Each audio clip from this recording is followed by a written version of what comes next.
നമസ്കാരം പ്രിയമുള്ളവരെ, കേരളം ഒരു നിയമസഭാ തെരഞ്ഞെടുപ്പിന്റെ പടിവാതിലെത്തി നിൽക്കവേ രാഷ്ട്രീയ സമവാക്യങ്ങളിൽ മാറ്റമുണ്ടാകുമെന്ന വലിയ വിശകലനങ്ങൾ മാധ്യമങ്ങൾ നടത്തുന്നുണ്ട്. പ്രത്യേകിച്ചും മൂന്നാമതൊരിക്കൽ കൂടി അധികാരം പിടിക്കുവാൻ LDF എല്ലാ തന്ത്രങ്ങളും പിണറായി വിജയന്റെ നേതൃത്വത്തിൽ പയറ്റുമ്പോൾ ഒരു തവണ കൂടി പ്രതിപക്ഷത്തിരുന്നാൽ പ്രസ്ഥാനമേ ഇല്ലാതാകുമെന്ന തിരിച്ചറിവ് കോൺഗ്രസ് പ്രവർത്തകർക്കും നേതാക്കന്മാർക്കും ഒക്കെ ഉണ്ടാകുന്നുണ്ട്. അതുകൊണ്ട് തന്നെ ഒരു ജീവൻ മരണ പോരാട്ടത്തിന്റെ അരങ്ങൊരുങ്ങിക്കഴിഞ്ഞു കേരളത്തിൽ എന്ന നിഗമനമാണ് മാധ്യമങ്ങൾ നടത്തുന്നത്. പ്രത്യേകിച്ചും കേരള കോൺഗ്രസ് എമ്മിനെ ഒപ്പം കൂട്ടാനുള്ള വലിയ ശ്രമങ്ങൾ ഇരുമുന്നണികളുടെ ഭാഗത്തു നിന്നും ഉണ്ടാകുന്നു. കഴിഞ്ഞ തെരഞ്ഞെടുപ്പിൽ അധികാര നഷ്ടമായത് കേരള കോൺഗ്രസ് ഒപ്പം ഇല്ലാത്തത് കൊണ്ടാണെന്ന തിരിച്ചറിവ് കോൺഗ്രസിനെ സംബന്ധിച്ചുണ്ടാകുന്നുണ്ട്. പ്രത്യേകിച്ചും CPM സംബന്ധിച്ച് വിലയിരുത്തൽ ഉണ്ടാകുന്നത് അവർക്ക് കേരള കോൺഗ്രസ് എം ഒപ്പം ഉണ്ടായിരുന്നത് കൊണ്ട് തന്നെ വളരെ നിർണായകമായ സീറ്റുകൾ പിടിച്ചെടുക്കുവാൻ കഴിഞ്ഞു. ഒപ്പം കോട്ടയം ജില്ല, പത്തനംതിട്ട ജില്ലയിലുമൊക്കെ വലിയ നിർണായകമായ വിജയങ്ങൾ അവർക്ക് തദ്ദേശ സ്വയംഭരണ തിരഞ്ഞെടുപ്പുകളുണ്ടായി. അതായത് കേരള കോൺഗ്രസ് എമ്മിനെ ഒപ്പം നിർത്തുവാൻ LDFും തിരികെ കൊണ്ടുവരുവാൻ കോൺഗ്രസും വലിയ ശ്രമങ്ങൾ നടത്തുന്നു എന്ന വാർത്തയാണ് മാധ്യമങ്ങൾ ഈ അവസരത്തിൽ ഏറ്റവും പ്രധാനമായി ചർച്ച ചെയ്യുന്നത്. ഒപ്പം തന്നെ ഒരു കത്തോലിക്ക പുരോഹിതന്റെ അഭിമുഖവും ഇത്തരം ചില ചാനലുകൾ ഇന്നലെ സംപ്രേഷണം ചെയ്യേണ്ടായി.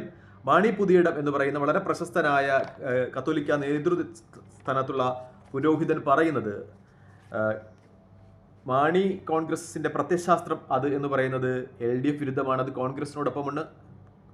ആത്മാർത്ഥതയുണ്ടെങ്കിൽ കോൺഗ്രസിനോടൊപ്പം അതുപോലെ UDFിനോടൊപ്പം മാണി കോൺഗ്രസ് ചേരണമെന്നാണ് ഈ കത്തോലിക്ക പുരോഹിതന്റെ നിർദ്ദേശം. അദ്ദേഹം പറയുന്നത് ഇപ്പോൾ ഈ മാണി കോൺഗ്രസിന് ഉള്ള CPMമായിട്ടുള്ള ഈ സഖ്യം അത് പ്രത്യയശാസ്ത്രപരമല്ല, വ്യക്തിപരമായാണ്. അതായത് ജോസ് കെ മാണിക്ക് കോൺഗ്രസിലെ ചില നേതാക്കന്മാരുമായിട്ടുള്ള വ്യക്തിപരമായ പ്രശ്നങ്ങൾ കൊണ്ടാണ് അദ്ദേഹം ഇപ്പോൾ LDF നിൽക്കുന്നത് എന്നാണ്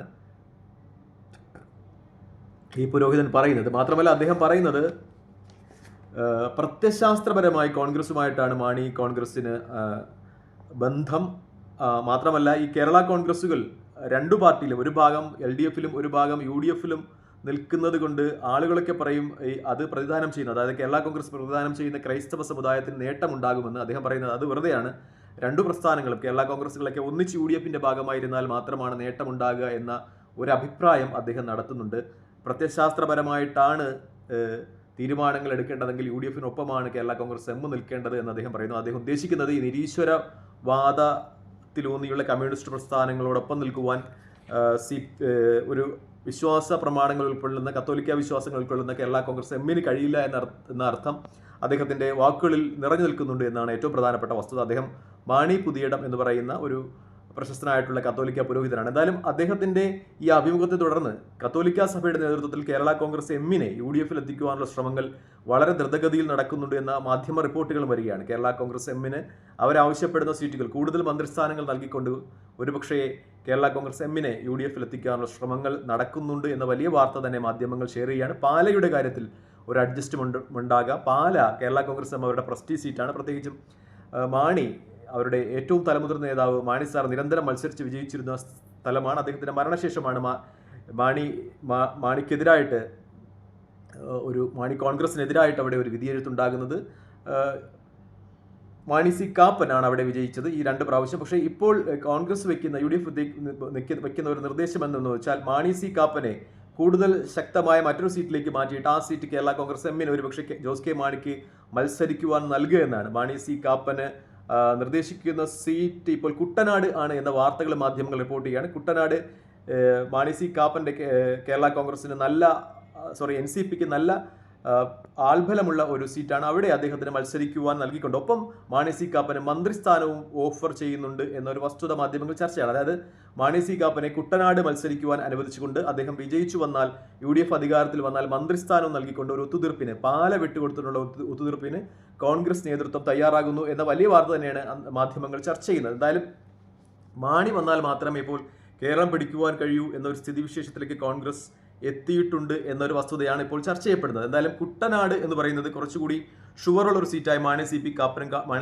കാണുന്നു. കഴിഞ്ഞ പ്രാവശ്യം 6000 വോട്ടുകൾക്കാണ് മാണി C കാപ്പന്റെ പാർട്ടി NCP അവിടെ പരാജയപ്പെട്ടത്. ഇപ്പോൾ മാണി C കാപ്പന് വ്യക്തിപരമായ കുറച്ച് ബന്ധങ്ങളും ഒക്കെ ഉള്ള സ്ഥലമായതുകൊണ്ട് തന്നെ അവിടെ വിജയിച്ച് വരുവാൻ കഴിയുമെന്ന് മാണി C കാപ്പനും കരുതുന്നു. മാത്രമല്ല വിജയിച്ചു വന്നാൽ മന്ത്രിസ്ഥാനം ഉറപ്പാണ് എന്നതുകൊണ്ട് തന്നെ ഒരുപക്ഷെ ഒരു അഡ്ജസ്റ്റ്മെന്റ് മാണി C കാപ്പനും തയ്യാറേക്കാം.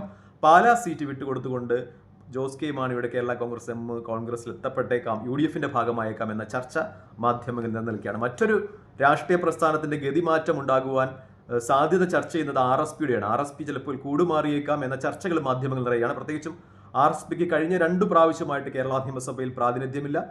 കൊല്ലം ജില്ലയെ സംബന്ധിച്ച് കൊല്ലത്തെ ഏറ്റവും വലിയ രാഷ്ട്രീയ പ്രസ്ഥാനമായിരുന്നു RSP. അവിടെ മിക്ക നിയമസഭാ സീറ്റുകളിലും അവരാണ് മത്സരിച്ചുകൊണ്ടിരുന്നത്, ലോക്സഭയിലും അവരാണ് മത്സരിച്ചുകൊണ്ടിരുന്നത്. പക്ഷേ പാർട്ടിയുടെ പിളർപ്പോടുകൂടി RSPയുടെ ശക്തി ക്രമേണ ക്ഷയിച്ചു വരുന്നതാണ് കണ്ടത്. കഴിഞ്ഞ പ്രാവശ്യം RSP കൊല്ലം ജില്ലയിൽ മത്സരിച്ച 3 മണ്ഡലങ്ങളും രവിപുരവും ചവറയും കുന്നത്തൂരും പരാജയപ്പെടുകയായിരുന്നു. കുന്നത്തൂരിൽ വളരെ ചെറിയ വോട്ടിനാണ് പരാജയപ്പെട്ടത്.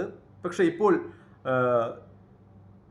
RSPയുടെ നേതാവ് ഷിബു ബേബി ജോൺ അദ്ദേഹം ചവറയിൽ മത്സരിക്കുന്നതിന് താല്പര്യം കാണിക്കുന്നില്ല എന്നൊരു വാർത്താ മാധ്യമങ്ങൾ ചർച്ചയാണ്. അദ്ദേഹത്തിന് ഇപ്പോൾ ആവശ്യം കൊല്ലം ജില്ലയിലെ സ്ഥാനാർത്ഥിത്വമാണെന്ന വാർത്ത വരികയാണ്. കൊല്ലം ജില്ലയിൽ ആൾറെഡി ബിന്ദു കൃഷ്ണ അവിടെ പ്രചരണം തുടങ്ങിക്കഴിഞ്ഞു. ഒരു വിട്ടുവീഴ്ചയ്ക്ക് കോൺഗ്രസും ബിന്ദു കൃഷ്ണയും തയ്യാറായില്ലെങ്കിൽ RSP ഒരുപക്ഷെ LDFൽ എത്തിയേക്കാനുള്ള സാധ്യത മാധ്യമങ്ങൾ തള്ളിക്കളയുന്നില്ല. പക്ഷേ ഞാൻ അവിടെയുള്ള യൂത്ത് കോൺഗ്രസ്, അതായത് ചവറയിലുള്ള യൂത്ത് കോൺഗ്രസ് നേതാക്കന്മാരുമായിട്ടൊക്കെ സംസാരിക്കുമ്പോൾ അവർ പറയുന്നത് അവരുമായി വളരെ ആത്മബന്ധമുള്ള ഒരു നേതാവാണ് ഷിബു ബേബി ജോൺ. പ്രത്യേകിച്ചും അവരുടെ സമരങ്ങൾക്കൊക്കെ കോൺഗ്രസ് നേതാക്കന്മാരെ കാലുമൊക്കെ ഈ പോലീസ് സ്റ്റേഷനുമായി ബന്ധപ്പെട്ട് അവരുടെ പ്രവർത്തകരെയൊക്കെ അറസ്റ്റ് ചെയ്യുമ്പോൾ അവിടെ വന്ന് അവരെ ഇറക്കിക്കൊണ്ടുപോകുക, അങ്ങനെയുള്ള കാര്യങ്ങളൊക്കെ ചെയ്ത ഒരു വ്യക്തിത്വമാണ് ഷിബു ബേബി ജോണിൻ്റേത്. അദ്ദേഹം എത്രത്തോളം ഇനി ഒരു LDF പാളയത്തിൽ എത്തും എന്ന ചോദ്യവുമുണ്ട്. പക്ഷേ പാർലമെന്ററി പൊളിറ്റിക്സിൽ അധികാരവും അതൊക്കെയാണ് ഏറ്റവും പ്രധാനപ്പെട്ട കാര്യം. അതുകൊണ്ട് തന്നെ പാർട്ടിയെ നിലനിർത്താൻ വേണ്ടി ചിലപ്പോൾ അദ്ദേഹം രാഷ്ട്രീയ ചേരി മാറിക്കൂടാ എന്നൊന്നുമില്ല എന്നാണ് ഏറ്റവും പ്രധാനപ്പെട്ട വാസ്തവം.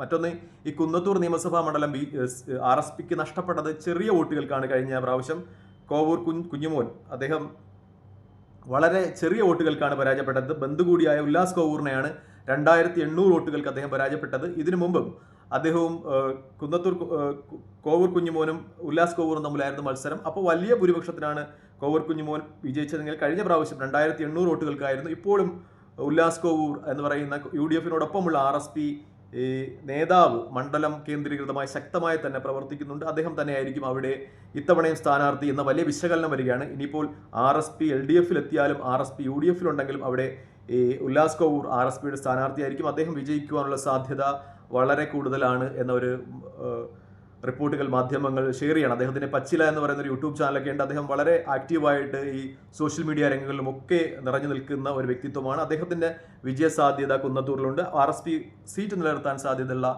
ഒരു സീറ്റായി നമുക്ക് കുന്നത്തൂർ വിലയിരുത്താം. ഷിബു ബേബി ജോണിനെ സംബന്ധിച്ച് അദ്ദേഹം കൊല്ലത്തോട്ട് വരികയാണെങ്കിൽ അത് RSPയും കോൺഗ്രസും തമ്മിലുള്ള ചെറിയ കശപിശക്കൊക്കെ സാധ്യമാകാം. RSPക്ക് ആ സീറ്റ് വിട്ടുകൊടുക്കാനുള്ള സാധ്യത കോൺഗ്രസ് സംബന്ധിച്ച് വിരളമാണ്. കാരണം അവിടെ ബിന്ദു കൃഷ്ണ ഓൾറെഡി പ്രചരണ രംഗത്താണെന്ന് പറയുന്നു. CPMനെ സംബന്ധിച്ച് ആ സീറ്റ് RSPക്ക് വിട്ടുകൊടുക്കുന്നതിൽ തടസ്സങ്ങളൊന്നുമില്ല. കാരണം ആ സ്ഥലത്തെ MLA ഓൾറെഡി മുകേഷാണ്. മുകേഷ് ഇപ്പോൾ തന്നെ ഒരുപാട് ആരോപണങ്ങൾ നേരിടുന്ന ഒരു വ്യക്തിത്വമാണ്. മുകേഷിന് അവിടെ സീറ്റ് കൊടുക്കുവാൻ സാധ്യതയില്ല.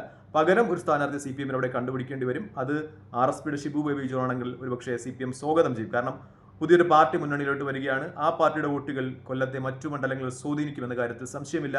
നമ്മൾ നേരത്തെ കേരള കോൺഗ്രസ് എമ്മിൻ്റെ കാര്യം ചർച്ച ചെയ്തതുപോലെ കേരള കോൺഗ്രസ് എമ്മിൻ്റെ വോട്ട് അടിസ്ഥാനമായി UDF വോട്ടാണ്, അണികൾ അടിസ്ഥാനമായി UDF ആണെന്ന് പറഞ്ഞതുപോലെ RSPയുടെ അണികൾ അടിസ്ഥാനമായി ഇടതുപക്ഷ സ്വഭാവമുള്ള ആളുകളാണ്.